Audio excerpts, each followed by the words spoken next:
President Trump presses forward on trade. Joe Biden's doctor pleads the fifth in Congress, and Gavin Newsom begins his presidential campaign in South Carolina. All of that and so much more today on 10-Minute Drill. Everybody get up, get up. The story of America is the story of an adventure. I can hear you. The rest of the world hears you. We are a nation under God, and I believe God intended for us to be free. Pressing forward with his trade reset with the entire world, President Trump sent letters today to a number of countries setting their new tariff rates. Those countries include Philippines, Moldova, Iraq, Algeria, Libya, Brunei.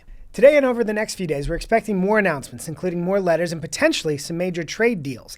The Trump team is defending the tariff agenda by pointing to the fact that these tariffs have not added to inflation and the stock markets are largely now baking them in.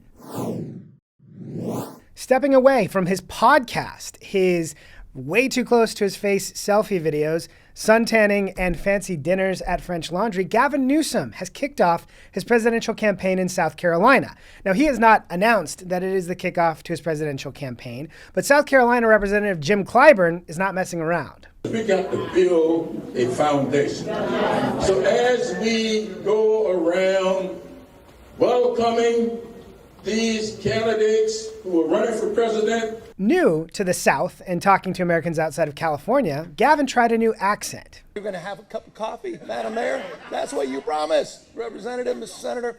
It reminds us a little bit of this. You better thank a union member for sick leave. You better thank a union member for paid leave. And not to be left out, this. I don't feel no ways tired. I come too far from where I started from. That video is not the first time people suspected Hillary Clinton might be having a stroke. But moving on, here's the message that Gavin Newsom began laying out. Who wanted to put America in reverse, wanted to bring us back to a pre-1960s world.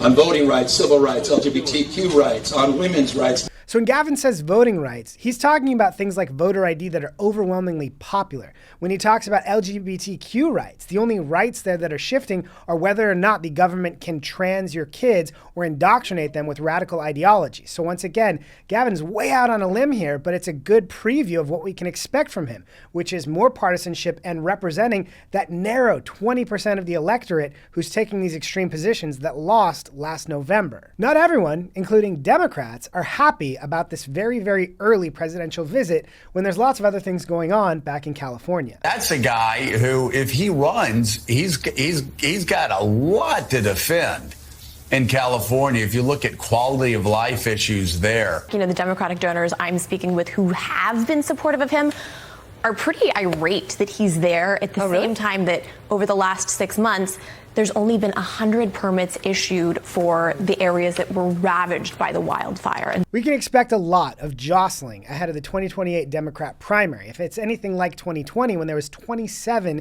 Democrat presidential candidates to face President Trump, we can expect a massive food fight. But Gavin Newsom's message, make America more like California, will meet a lot of resistance. On Wednesday, Joe Biden's former doctor, Kevin O'Connor, was scheduled to testify before the House Oversight Committee on their investigation into the cover-up of Joe Biden's massive mental and physical decline.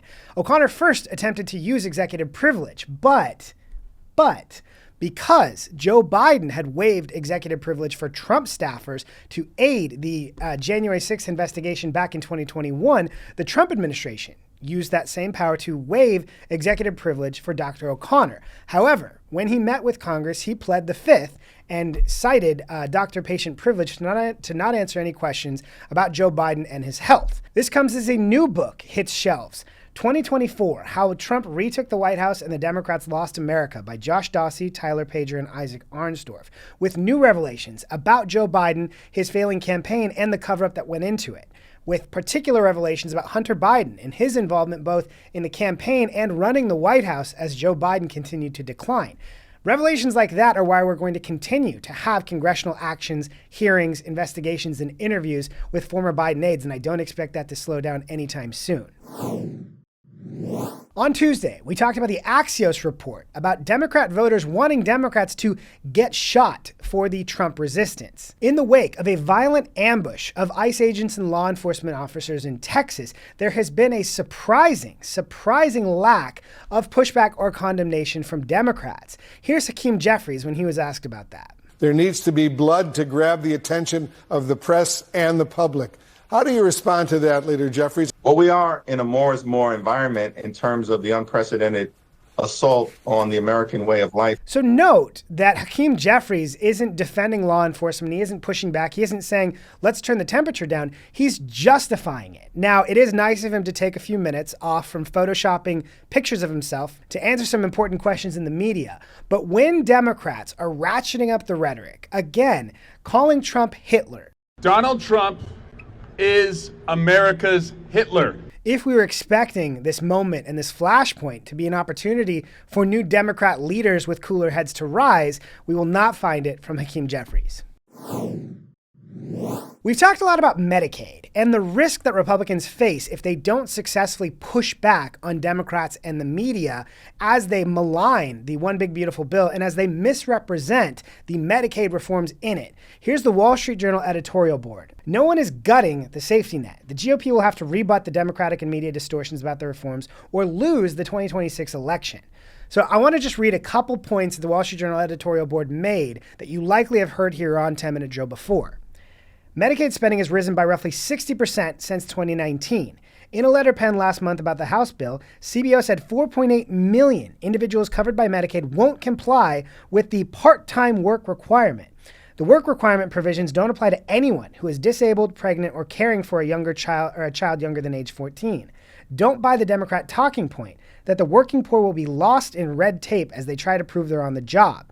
These provisions are intended to protect our most vulnerable Americans. Since the Biden administration waived millions onto health entitlements, the GOP bill includes sensible measures as asking states to check their Medicaid expansion rolls.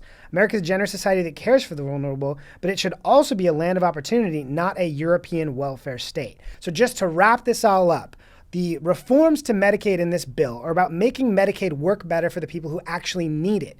70 to 80% of Americans believe that there is waste, fraud, and abuse in Medicaid. And about 65 to 70% believe that Medicaid should not be paying for able-bodied video gamers in their 30s who don't have any disabilities and don't have any dependents to be able to get free health care. So the components of this bill are incredibly popular, but Republicans have to be comfortable going hard on offense to push back on the misrepresentations of this bill.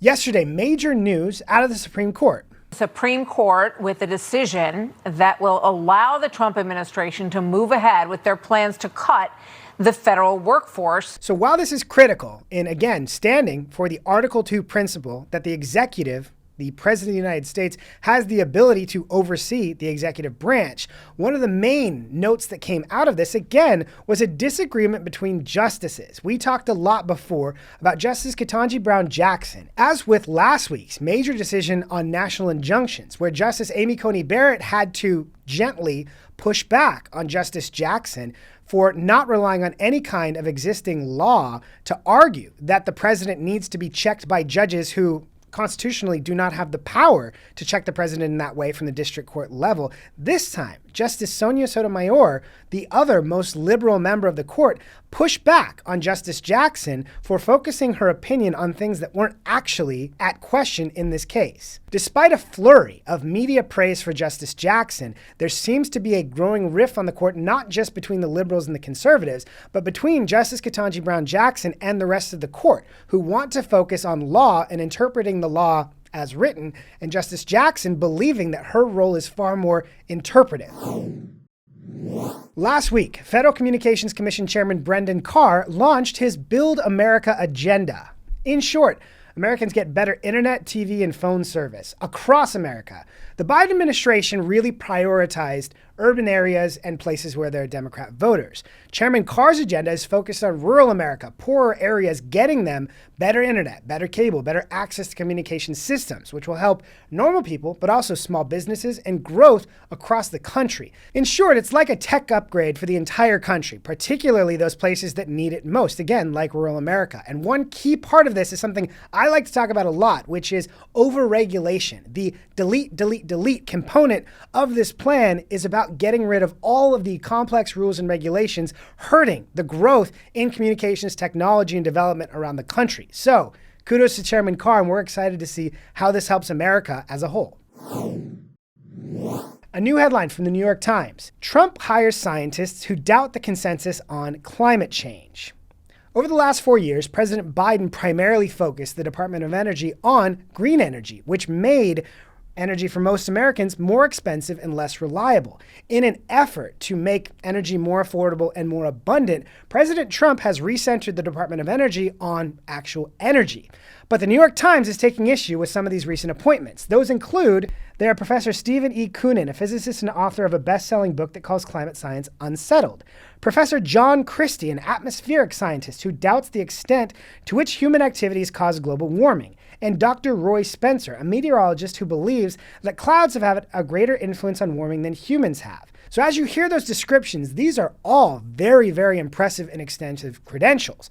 But the New York Times does not like the fact that they don't agree with what they call the consensus on climate change. Now, if you look up what that consensus is, first, climate change is happening. Now, most people generally agree the climate is changing. Sure, some have questions about what parts of it are changing, what parts of it are a longer pattern in history with weather and things like that. But the other part of that is that humans are the primary and in some cases exclusive driver of climate change, which I think a lot of people would agree there's still some debate about what role people are playing. But the New York Times does not like that. The New York Times is defending the consensus. But when you hear the consensus on climate change, to me, it sounds a lot like the trust the experts messaging on COVID. Again, we were told 6 feet will slow the spread. Found out years later that was totally made up.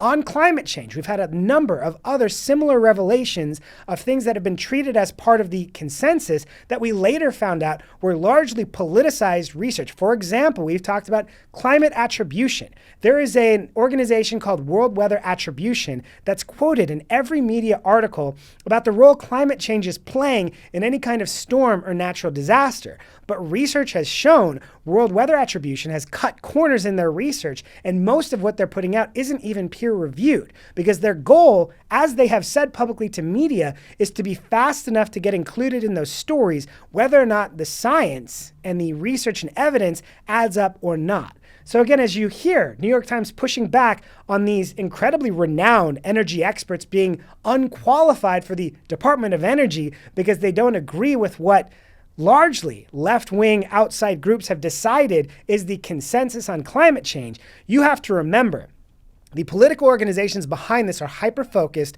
on forcing the changing of behaviors away from appliances you like, cars you like, gas, energy sources that you like and rely on, and into their preferred progressive lifestyle choices that are focused on appealing to absurd things like net zero and the European Union's climate goals, things like that. So kudos to these energy experts who are going to work with President Trump to make energy more abundant and more affordable for all of us.